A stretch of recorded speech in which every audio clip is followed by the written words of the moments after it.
Hi everybody, East Coast Reefer here, going through the last few videos now from AquaH, starting to get a bit more energy back from the weekend and then all the furious editing. Noticed a few little typos and stuff I've made, which is really frustrating. So yeah, lesson learned for next time.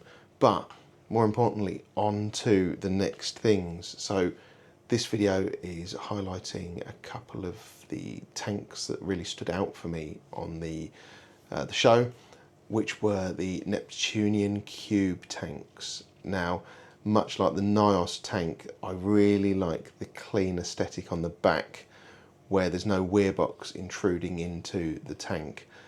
So what I'll do is I'll just kind of take you through and talk you through some of the footage I took on the show and discuss what it is I liked about them, run you through the tanks really quickly, and then I'll wrap up. It's not going to be a long video. So you can see this tank here, one of the larger tanks they had, and it had a bundle, so it came with the rock and the sand and everything as well.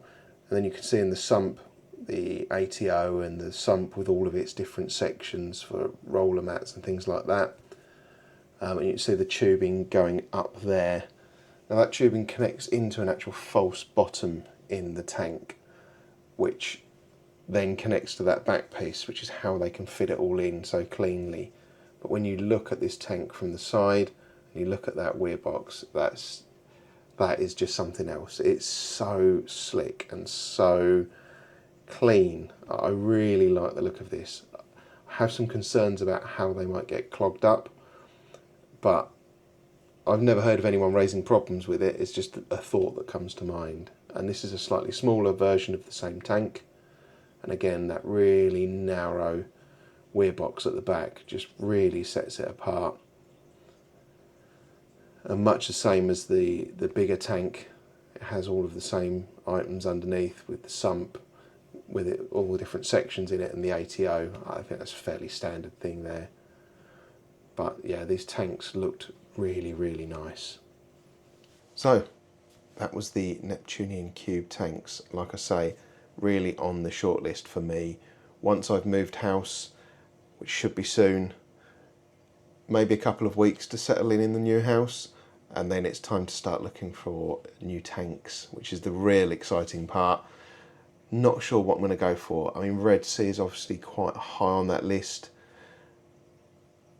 NIOS, that I like the NIOS tanks, as I said, along with the Neptunian cube. They really look nice, but they are considerably more expensive than the Red Sea, which might put them out of contention. I'm not sure. I would really like to bite the bullet and get a Neptunian cube because they look really nice. And now saying that, I would also really like to buy the NIOS tank, but yeah, I need to get moved first. Then we'll start thinking about it and get excited about tanks. Thank you very much for watching, and I'll see you in another video really soon.